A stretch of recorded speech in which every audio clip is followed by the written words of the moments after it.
馬太福音第1章，亞伯拉罕的後裔，大衛的子孫，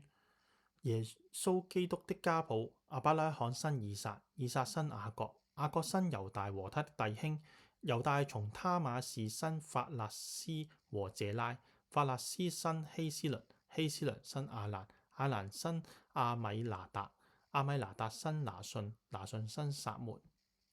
撒門從拿哈氏生波亞斯，波亞斯從魯得氏生俄比德，俄比德生耶西，耶西生大衛王，大衛從烏利亞的妻子生所羅門，所羅門生羅波安，羅波安生亞比亞，亞比亞生亞撒，亞撒生約沙法，約沙法生約蘭，約蘭生烏西亞，烏西亞生約坦，約坦生亞哈斯，亞哈斯生希西家，希西家生馬拿西，馬拿西生亞門，亞門生約西亞。百姓被遷到巴比倫的時候，約西亞生耶哥利亞和他的弟兄。遷到巴比倫之後，耶哥利亞生撒拉鐵，撒拉鐵生所羅巴伯，所羅巴伯生亞比玉，亞比玉生以利亞敬，以利亞敬生亞所，亞所生撒督，撒督生亞金，亞金生以律，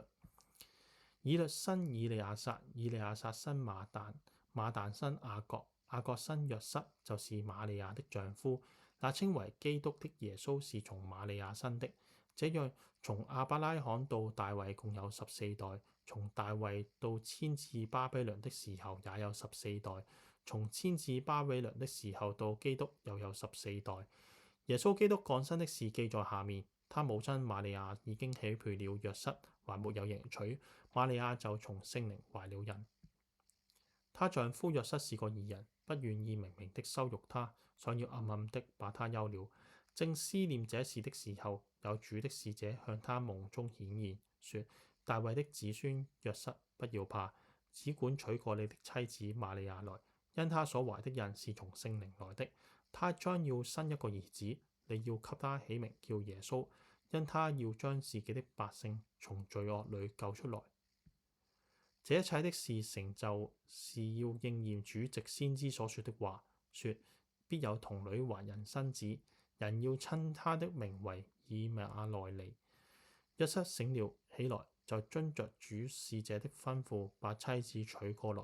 只是沒有和他同房。等他生了兒子，就給他起名叫耶穌。